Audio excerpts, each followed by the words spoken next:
اور میں آپ سے ایک بات بہت اہم شیئر کرنا چاہتا ہوں کہ عمران خان صاحب نے یہ جو آئی ایم ایف کے حوالے سے فیصلہ کیا تھا کہ ایس بی پی کو یعنی اسٹیٹ بینک آف پاکستان کو مادر پدر آزادی دے دی جائے، یہ فیصلہ انتہائی غلط تھا، اور تمام اپوزیشن نے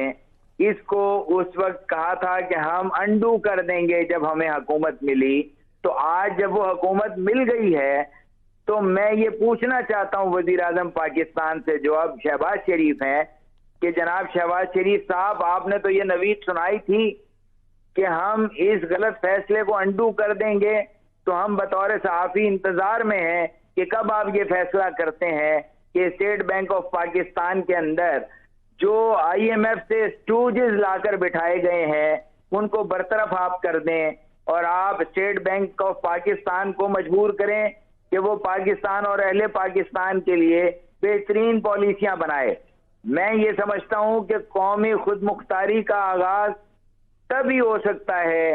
جب سب سے پہلے ہم اپنے قومی معاملات پر سب سے پہلے پاکستان کے نظریے کو فروغ دیں، اور یہ جو اسٹوجز تحریک انصاف کی حکومت نے لا کر بٹھائے تھے آئی ایم ایف سے،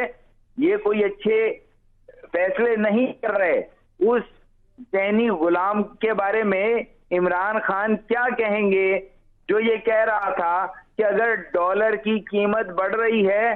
تو ہمارے باہر رہنے والے لوگوں کو فائدہ ہو رہا ہے۔ افسوس کی بات ہے کہ اس ملک کے اندر آئین اور قانون کے نیچے لوگوں کو لایا نہیں جاتا۔ عمران خان ساری دنیا کو آئین اور قانون کے نیچے لانا چاہتے ہیں، تو اس اسٹوج کے بارے میں وہ کیا کہتے ہیں؟ یہ آدمی کل آئی ایم ایف کا غلام تھا، آج ہم نے اس کو ایس بی پی کا سربراہ بنا دیا، اور اس کا جو اسکل ہے، اس کی جو میرٹ ہے، وہ اس کے اس بیان سے نظر آتی ہے جہاں یہ کہہ رہا تھا کہ جناب ہمارے روپے کی قیمت بھلے گرتی رہے تو باہر چند پاکستانیوں کو فائدہ ہو رہا ہے۔ تو یہ فیصلے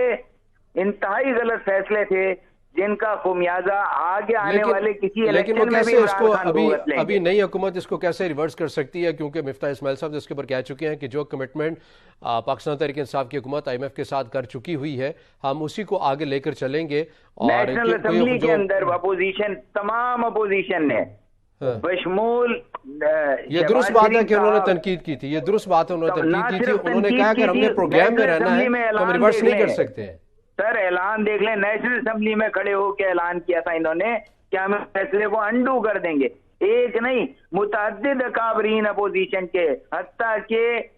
پاکستان پیپلز پارٹی کے چیئرمین بلاول بھٹو زرداری نے بھی اس حوالے سے بہت سخت لہجہ اپنایا تھا، اور آپ ان کے بیانات دیکھ لیجئے، ریکارڈ پر موجود ہیں، جس میں انہوں نے کہا تھا کہ ہم یہ فیصلہ انڈو کر دیں گے۔ تو اب ان کو یہ تمام غلط فیصلے جو یہ سمجھتے ہیں کہ معیشت کے حوالے سے عمران خان نے غلط کیے تھے، یہ اللہ نے موقع دے دیا ہے، حکومت بن چکی ہے ان کی، اب یہ ان فیصلوں کو انڈو کریں، ایک قومی پالیسی کا اعلان کیا جائے، ایک قومی پالیسی کا اعلان جو تمام معیشت کے پہلوؤں کو جائزہ لے۔ ان کو چاہیے عمران خان کو بھی بلائیں، اور اگر وہ نہیں آئیں گے تو وہ ایکسپوز ہوں گے، آپ سمجھیں اس بات کو۔ ان کو چاہیے کہ قومی پالیسی کا اعلان کیا جائے، معیشت کے حوالے سے تمام اکابرین کو بلائیں، چاہے وہ سیاسی جماعتوں سے منسلک ہوں، چاہے وہ یونیورسٹیوں کے اکنامکس ڈپارٹمنٹ سے منسلک ہوں۔ اس ملک کے ساتھ یہ مذاق بند کیا جانا چاہیے کہ آج میری حکومت ہے تو میری مرضی کا جو چاہوں گا میں فیصلہ کر لوں گا، اور کل کسی اور کی حکومت آئے گی تو وہ جو چاہے گا فیصلہ کر لے گا۔ ارے بھائی، کہیں دنیا میں ایسا تماشا نہیں ہوتا ملک کے ساتھ، قوم کے ساتھ۔ ایک نیشنل پالیسی کا اعلان کیا جانا چاہیے، اور پلرز آف دا پالیسی وہ لوگ ہوتے ہیں جو اداروں میں میرٹ پر بیٹھے ہوتے ہیں۔ مثال کے طور پہ جو میں نے دنیا بھر کی اکنامک پالیسیز کو پڑھا ہے تو میں نے یہ دیکھا ہے کہ ان پالیسیز کو بنانے کے لیے یونیورسٹیز کے جو بہت اعلیٰ پیمانے کے پروفیسرز ہوتے ہیں ان پر مشتمل ٹیمیں بنائی جاتی ہیں، ایسی ٹیمیں جن میں بینکوں سے بھی لوگ لیے جاتے ہیں، ایسی ٹیمیں جنہوں نے